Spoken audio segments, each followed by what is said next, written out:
Taylor, how you going? Hey, what's going on? Hey, mate, great. Thank you so much for doing this. Yeah, no problem. Of course, you got plenty of spare time now.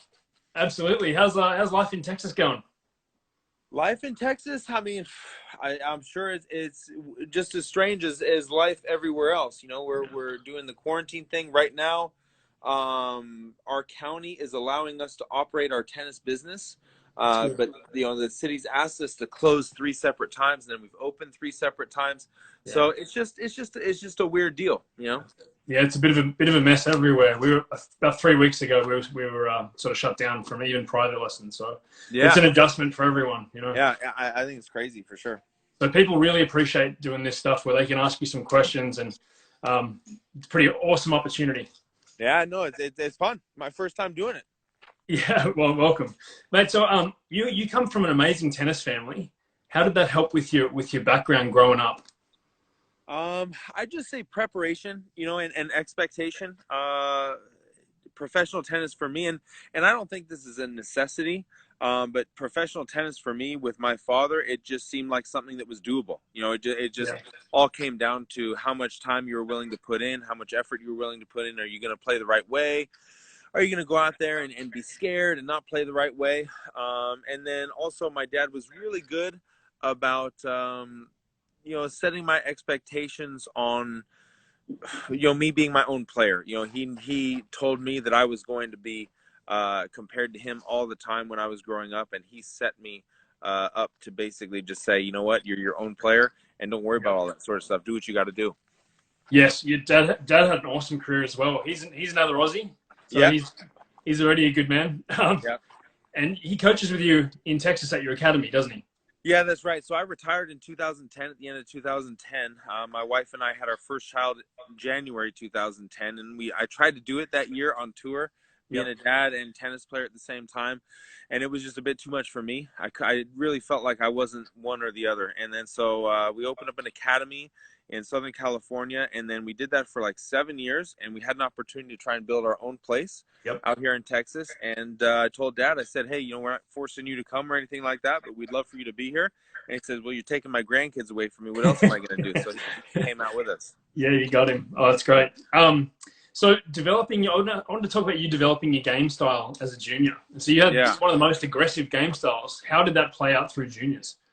Well, my dad was big on just, if you want to be a professional tennis player and be successful, you got to be aggressive. And so how that translated to me in my mind is I hit the ball huge, as a junior. I don't think it was a professional quality huge because it was pretty flat. But on the fast courts in juniors, especially in northern America, in the United States, I would just rip 1 or 2 big balls. I'd get a short ball. I'd come forward, and I was really good at net. So I actually didn't really serve and volley a whole lot in the juniors. I relied on, hitting huge forehands. And then I got to the pros, and I was surprised how slow the courts were. And I quickly realized my baseline game wasn't really a professional game. My shot tolerance was too small to get short balls against those guys. They were used to my pace. So that's when I started really dedicating myself to serving and volleying. Sampras was #1 in the world at the time. And so I just started learning how to serve and volley at that stage. But I'd spent a lot of time at net already. So it's not like I was starting from scratch, but it certainly was a reset. Yeah, I mean, that's pretty late to start that style of play as a primary. I mean, did you mix it in during juniors, score dependent, or was it just sort of like later on, I'm just going to serve volley? Yeah, 0. I mean, in the juniors, I served 0. I would just, hit big serves. I'd smack big flat forehands. I'd get a short ball. I'd come in and knock off volleys. That was kind of my stock standard play. And then after 1 or 2 years on tour, I'm just like, well, this isn't working. I'm just not getting enough opportunities to come in. And then so, but like I said, I finished a lot of points in juniors up at net. I just didn't serve and volley. So it's not like I was starting from scratch. Yeah. Yeah, you definitely have the volley skills to be able to complement it. Yeah. I was going to ask you, how did you change your big serve to more of like a serve and volleys type serve where the ball's going to come back so quick if you go massive with it? Yeah, no, I'll say this, and I think it's really funny. What you do in juniors kind of sets you up for professional tennis. is because my serve was so fast, I didn't really need to be accurate in the juniors. And so, I could just blast serves, and if they went in, I won the point, and if they, they went out, I had a second serve, no big deal, you know. And so because of that, I didn't really care about accuracy. I didn't really care about hitting my spots as a junior. I didn't need to, I thought I had it so big, it doesn't matter. And that was one of the things that I think hurt me when I became a pro. Like, I struggled with accuracy. Like, if you look at my serving stats, my first serve win percentage was always up there at the highest. I was always 78, for career win percentage. But my aces were very, very low for a big server.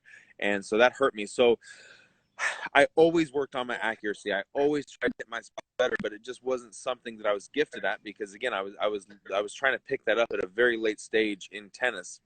So what I did to compensate for that is I learned how to hit first volleys from 3 feet behind the baseline. And that's where I spent a lot of my time, a lot of my practice time was, 3 feet behind the service line, learning how to pick those tough volleys up. Because again, when you hit a serve big and you don't get it away from the person, it tends to come back, and you're 3 feet behind the service line. It's low. It's an awkward volley. So that's where my skill and my time was dedicated when I was a professional player, was that volley right there. For sure, yeah, that's an underrated play. I spent time with Pat Cash, and he was a big advocate of working on volleys further back from the net, so you get more proficient with that skill. Yeah, Marty Fish and I talked about it quite a bit, is when we were warming up volleys, when we were practicing volleys, we would never practice volleys inside the service line. It's just because those volleys are very easy compared to a first volley that's 2-3 feet behind the service line. 100%. So everyone talks about the serve and volley and your approach to it. How do you think about serve volley as a strategy? I think it's tough. Obviously it's tough. I mean, if it was super successful, you would see pros doing it, right? And we just don't see it that often. I think an underutilized play is for righty serving volleying out wide on the deuce side. I think that we should see that more often, just because it's super easy. And for a lefty, obviously out wide on the ad side. I think that it's even when I was playing and the courts and the conditions were slower and I was playing against some of the greatest baseliners and greatest players, I still felt like I was winning a huge percentage of those points. Serving and volleying tee is not fun, playing these guys. It's just not fun, because when you hit a serve tee, and you have to hit serves tee, but when you hit a serve tee, what you're actually doing is you're doing the returner a favor. You're putting them in a position that they want to be in. They want to be in the middle of the court, so they can, be balanced and defend on both sides. And so if you're serving and volleying and you don't hit a great serve there and you have a tough volley, now you're hitting this volley from 2-3 feet behind the service line, and they're right where they want to be. So where are you going to hit this volley? That's what I want to know. And the old play, and this is, my dad and I kind of had a learning process here, because it used to be such an advantage when my dad played, just hit a solid volley, they're not going to pass you. Well, that's on its head these days. I mean, just hitting a solid volley and them in good position is not quite good enough. So I think serving and volleying tee is tough. I really do. I think serving and volleying, if you have good wide serves, I think absolutely you can take advantage of that. Yeah, that's huge. I mean, you played against some of the best returners there. You played against all the best returners. Yeah. Who was the hardest to hold serve against, in your opinion? I hated playing Murray. There was a handful of them. I hated playing Murray. I hated playing anybody that had variety with their ground strokes, that could do a lot of shots, that could dink, that could rip, that could lob. So Leighton Hewitt was a disaster for me. I played Djokovic a couple times.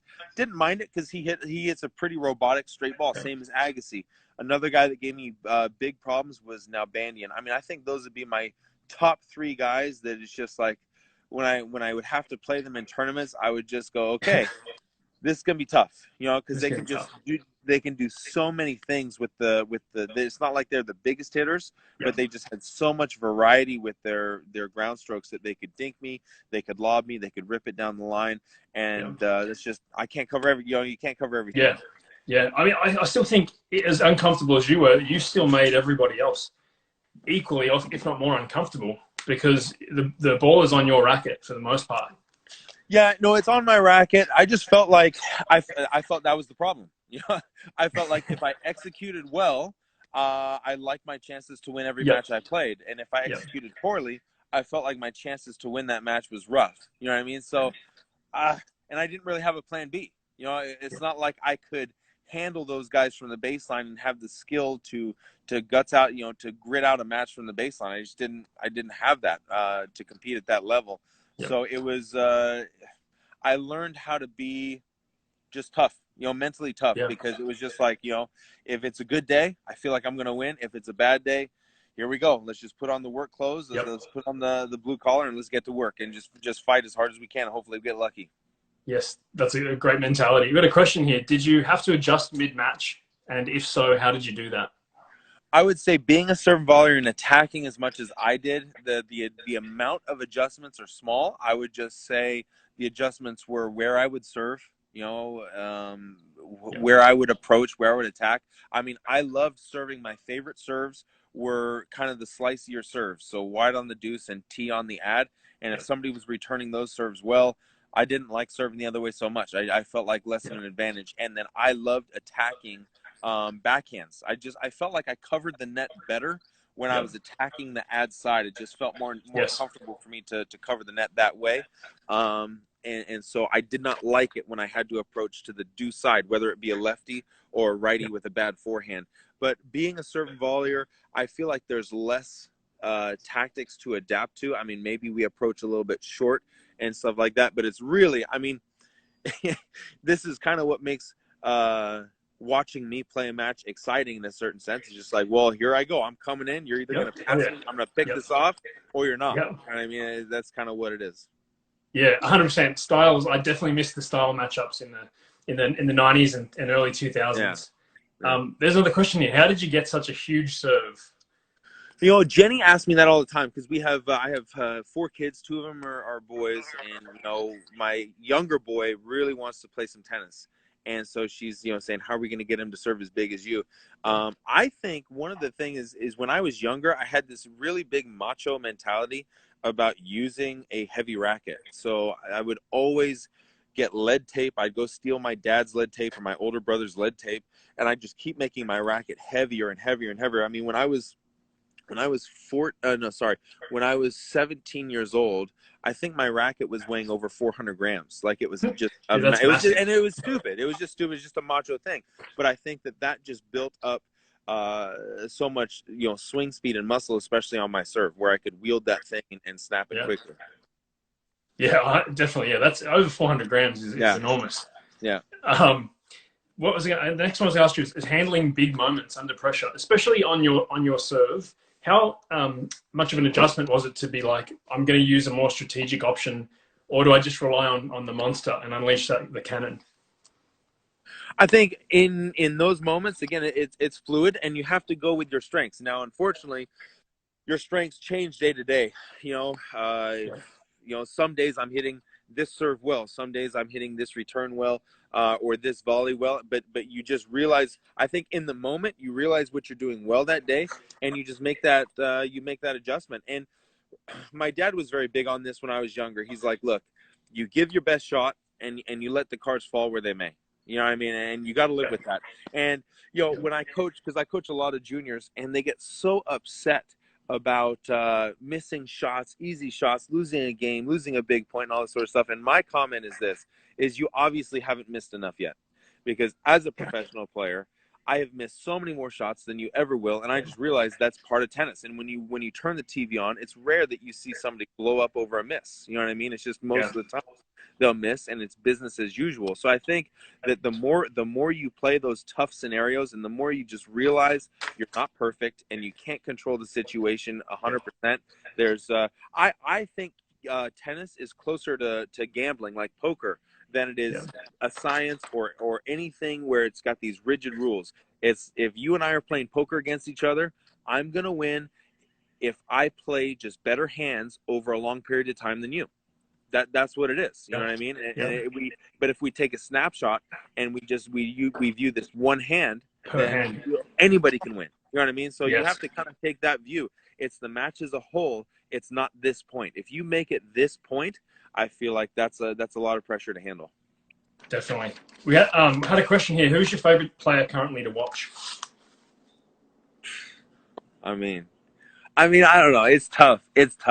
Like obviously watching Roger play is awesome. I mean, he does everything, and you Yep. don't get to see a lot of the shots that he hits from other people. So he's fun to watch. He's a lot of fun to watch. I like watching Djokovic just because he looks just like a machine out there when he's playing solid tennis. Yeah.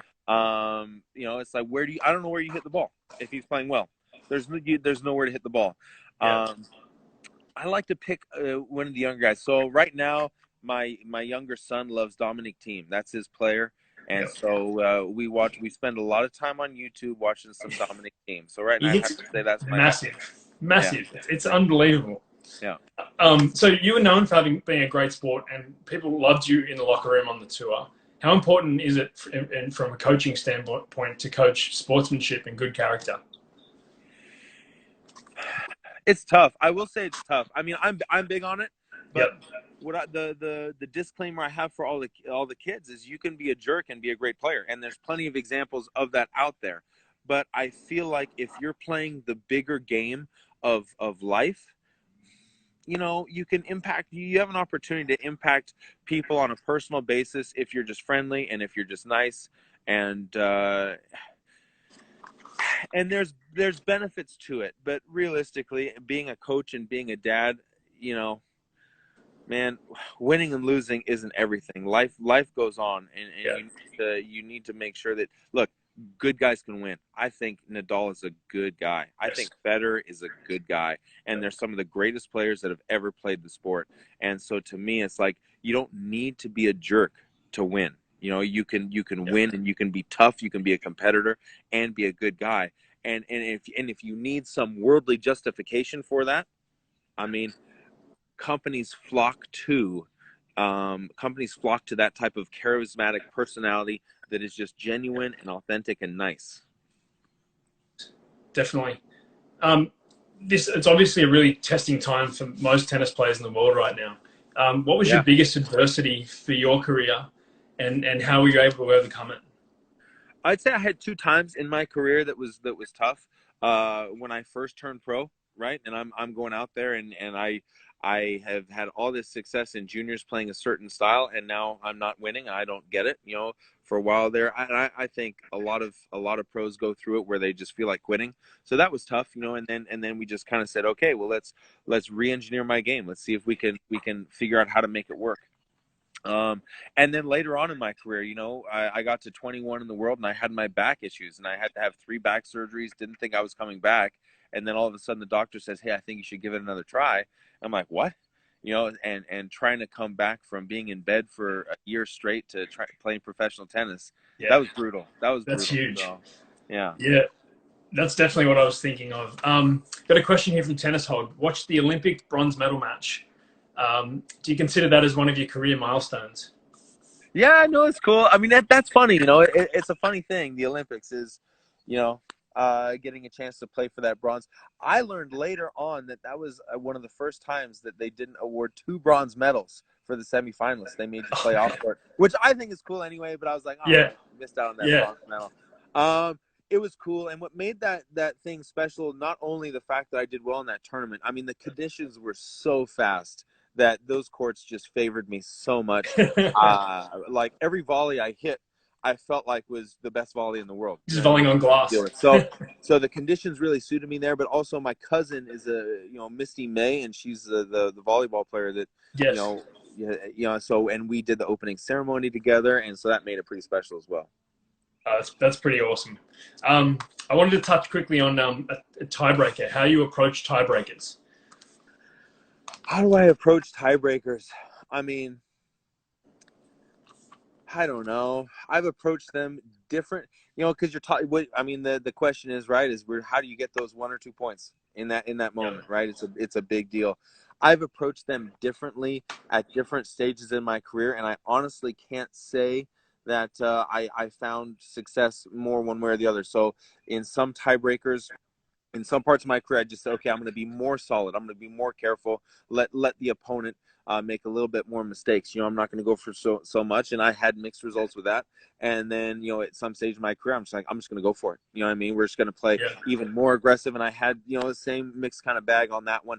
I don't really know. All I know is obviously you're talking about if you're playing a tiebreaker, you guys were playing pretty close in that set. Yeah. And I always felt, and I'm not sure this is true or not, I don't have any evidence or stats to back this up, but I always felt a tiebreaker favored a bigger, at least thinking I had some type of advantage. Now that may be not true at all. I don't have any evidence to back that up whatsoever. That was just my mentality. But I will say this is, you just gotta, again, it's the same thing as playing a match. I mean, it's water off Little the mini duck's match. back. You're gonna make some big mistakes in the tiebreakers, and you just got to move on and just forget about it. I remember I played a breaker against Philippoussis in Memphis. I think it was the year I won Memphis, and I won the tiebreaker, but he hit 6 aces in a row. You know what I mean? And so I just feel like the big thing is you can't let anything rattle you. Yeah. It's just, you just keep playing. Yeah, that's tough. Scouting your opponents. How aggressively did you scout your opponents? And do you wish you had today's analytics when you were playing? The first part, yeah. I mean, again, everybody needs to scout differently, and maybe not today so much, because I think today's tennis is how am I going to get a weak ball from this person, right? And Yeah. so what kind of shot do I have to do to get that? Nadal goes, I'm going to get a weak ball from Federer by hitting high and heavy to his backhand, and he's either going to miss or give me a weak ball. For me, it was which passing shot, which shot. Do I know where it's going, or do I know where the return's going? I remember the funniest scouting match I ever had was my dad. He loves scouting. I played Marat Safin in Indian Wells, and he said, "Mate, I don't think this guy can hit a return off. I think he pulls every return." So what that means is, like, on the deuce side, he's either hitting his forehand cross or he's pulling his backhand down the line, and then the opposite on the ad side, right? He pulls every return. And I'm like, all right, we'll see what happens. And literally it happened the whole match. And I beat a player I shouldn't have beat because I knew where every return was going. And so that was a really, really funny match for me, for that. So I think scouting is a big deal. It's a big deal. But again, also playing the match is a big deal. So I played another match where scouting doesn't matter. I played Guillermo Coria when he was like 4 in the world. I played him in Miami. Can't remember what round it was. 3rd round. I don't know. Something like that. And I was younger. He was, like I said, 4 in the world. And he probably had like the 2nd best backhand at the time behind Agassi. And everybody's telling me, because they know I like to attack the backhand, you can't attack the backhand. You can't attack. And we're just dissecting all these strategies and going crazy. And I got so mentally just overwhelmed with all these different things going on. I'm like, you know what I'm going to do? I'll tell you what I'm going to do. I'm going to go play my tennis, and then I'm going to adjust if I have to, right? And then so what happened? I go out, I play the match. I play to his strength, and he happened to have a bad day on that backhand side. I beat him 3-2 in under an hour, and away we go. You know what I mean? So I think there's an aspect of just go play your tennis first and adjust when you have to. Yep, that's good advice. There's a question here saying, do you ever serve and volley on a kick serve? I mean, yeah, I did a lot, but would I? Here's what I would say about that. I think that I would do the delayed serve and volley, and you see Federer do this every once in a while, a delayed serve and volley on a kick serve out wide, and you just you kick it out there, and you see if the person's reaching and floats it, and then you step in real quick, take a swing volley, take it out of the air. I would do it delayed, because if you don't hit that kick serve precise and stretch the opponent out, it's really easy to hit that ball down at your feet. I think it's just risky, but I mean, again, it depends how good your kick serve is. Definitely. Get it out of their strike zone for sure. Yeah. Slice backhand. What are your thoughts on developing a slice backhand as a junior? I think it's mandatory. So I've got a couple of pros I'm working with out here, quite a bit. And because of this quarantine, I think they've actually improved out of sight because they're watching so much more professional tennis on YouTube, and we're talking about it a lot more. And one of the things that we've talked about a lot is what happens when a player hits a slice, and it just gets destroyed. At a high level, it just gets destroyed. And so what I'm saying, I guess my thing is you have to know how to hit a slice. There's no doubt about it. It's absolutely mandatory. But it's not going to take over a match. And I think that's where tennis is going more and more and more, is you want to develop shots and invest time into shots that are going to take over a match. If we're talking Grand Slam tennis, if that's what we're talking about, learn how to hit big, learn how to take over a match, and a slice just doesn't get it done. Yeah, weapon development for sure. Yeah. Time zone, like tour life, I don't think people really appreciate how tough it is to travel through different time zones, play on different court speeds, and with different balls. Can you touch on how tough that is as a pro? Yeah, no, it is certainly tough, and it depends on how well you do sometimes at the tournament beforehand. I remember one of the best stretches in my career. I won the tournament in Thailand, in Bangkok, and I had to fly to Moscow, and I got in like the Tuesday morning, something like that, and I had to play a match Tuesday night. And that, it was like a 12-hour flight or something. It was some obscene flight, something like that. And so it's tough. And then you're playing different balls. Different balls is actually, I think, a really big deal, to be honest with you. I know that the ATP Tour and the ITF, they're really trying to do a good job making the balls very similar. But you'll get a tournament every so often that's just got some crazy balls. I remember playing Monte Carlo one year, and I'm terrible on clay. I was terrible on clay. I won like 2 matches lifetime on clay, and so we're going to play Monte Carlo, and they're using these balls, and I'm just like, man, these balls are lightning. These are like BBs, and I end up beating Yuri Novak on clay. It has to be his worst loss of all time on clay, and it's just because he couldn't hit a ball in the court. The balls were absolutely lightning. That's hilarious. The court speed too. I remember, I think Wimbledon changed the grass in 2002. Yeah. You played Leighton in 2001 and had a very close match. Did you notice a big change in the court speed the next year? Oh yeah, they kept getting, and you know what? I think having a slow court speed lends itself to just super entertaining tennis. I enjoy watching tennis now, and the courts are mostly slow. For a serve volleyer, me playing, super frustrating, because that is not good. Like I said, one of the biggest reasons I did so well in the Olympics was the courts were so fast. I remember one of the last Wimbledons I played, I was playing a Spanish guy named Yemeno Trever. And I was known for having a good slice backhand, and I was just ripping these slice backhands on grass. This guy was running all the way around in the doubles alley and smacking forehands. And I look over at my box, I'm just like, well, this doesn't feel like grass to me. This is rough, And so, yeah. That was a big drop off in serve and volley. I think it was in 2002 from the stats. Playing Federer and playing Novak. Do you have any memorable moments from these matches? I'm sure you do. Yeah, no, I do. I've played Federer a couple of times. The first time I played him on tour, I played him the year before we turned pro, the lead up to Wimbledon, and I ended up squeaking him out in 3 sets, and he ended up winning Wimbledon that next week. So that hurt me a little bit. You peaked at the wrong time. Yeah, exactly. And then I guess what I would say, the first time I played Federer on tour, I wasn't blown away with his power. Because there were some big, powerful groundies out there. You're talking about Fernando Gonzalez, James Blake. They're hitting the ball massive, right? And so I wasn't really blown away with his power. I was blown away with how accurate he was from the baseline off his forehand. It's like as soon as he got a forehand, it felt like he was hitting a sideline every time. And so that was what stood out to me. I'm like, oh, well, that's a different game than what I'm playing right now. I'm kind of playing north and south through the court, and if I get close to the net, I'll hit a little angle drop volley, something like that. Yep. And he's just making me run left and right, and that was rough. I played him again in Sweden, and the courts were super slow, and I had zero chance. He blew me up in that one. Playing Novak, I played Novak in actually Hopman Cup. It was his first year on tour, and this is when I was kind of either getting to my peak or at my peak, and this is where predicting tennis talent is tough. So we go out there, and I play him, and I beat him like 0-1 or 1-0. Sorry, I see my screen's out. I'm still here though. And I beat him like 1-0 or something like that. And my agent asked me what I thought. And I'm like, oh, I don't think he's very good. His serve's not very good. His forehand's not very good. His backhand's all right. And then 3 years, he's like the greatest player of all time. It's like so predicting it is pretty tough. And then sure. He was just a good player. He was just tough. The other memorable thing I have with Djokovic is, that's where I set the Wimbledon serve speed record, was playing against him at Wimbledon at 148. So that was pretty cool. That massive.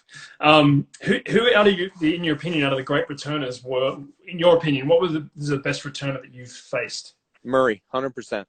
Really? Yeah, Just 100%. He just never missed, and he could do everything with the return. I mean, I think Leighton's fantastic. yep, For my style of play, I didn't mind serving and volleying against Agassi or Djokovic for that matter, because they hit the ball very deep. They hit the ball through the court quite a bit. So yes, that didn't mean I was picking up volleys. You know yep, what I mean? And now Bandian was good, but I would rank him, for me personally, I'd rank him. Murray was my toughest, then Hewitt, and then yep. now Bandian after that. Yeah, that's I guess, is that height of return you would say? Do you think Murray's return was just a little bit lower than the other guys? Yeah, a little lower, a little softer, to be honest with you. Okay. He was able to control and take some speed off and Yep. kind of dink it at my feet and get me to volley up. So I would just say that the other guys actually hit the return harder. So if you're standing at the baseline, Yep. that probably would have been more difficult. But for me, serving and volleying, he was able to dink it at my feet, and it's just like, okay, what do I do now? You know? Yeah, and I think and tennis coaches online said Murray's height, so definitely Murray's a little bit taller than the other guys, a bit more reach. Yeah, that too. What the last question I had for you is, so you guys are based in Texas. How do you get a hold of you if you're looking at sending a player to your academy? You got a website that you want people to know about? Yeah, no, we our website is, I mean, if you search Dent Tennis Academy, it'll pull Yep. up the birch.com. That's kind of the facility that we have built out here in Keller, Texas. And yeah, I mean, we're just building right now. We're supposed to be finished with the build early May, so that's pretty exciting. That's just around the corner. Obviously, with the COVID-19, we don't know when we're going to be allowed to be open. It seems like right now for our area, April 30th is when they're going to start letting businesses open back up. But obviously, it's a super fluid situation, and it Yes. changes for us day to day, just like everybody else. And the academy, every academy does it differently. They have their own things they value, and just to speak about what we value me and my dad being on the courts and seeing the kids play, working with the kids. We value lots of repetition. So, we make sure that we have, 3 kids per court and a lot of live ball. We value competition too. I mean, we do a lot of competitive stuff within the drills. And I feel personally, we feel that, I mean, if you can't do it under a little bit of pressure in practice, then you can't do it, because 100%. you're going to face a lot more pressure in tournaments. And again, I think you got to find your own cup of tea as an academy. We've had kids that don't enjoy the competition that we put forward. So, we bring our own little flavor to what we do. And it's how I grew up. It's how Jenny grew up and how my dad grew up. Yeah, you've got a great tennis family there, mate. I just want to say thank you so much for chatting to me. I really appreciate it, for giving your time. Got it. Obviously, it was a pleasure. Sorry about the camera. Oh, you're good. Your information is awesome, mate. You're a legend. Hopefully you stay safe, and I'll speak to you soon. All right. Sounds good. Thanks so much. Take care. See you, Taylor.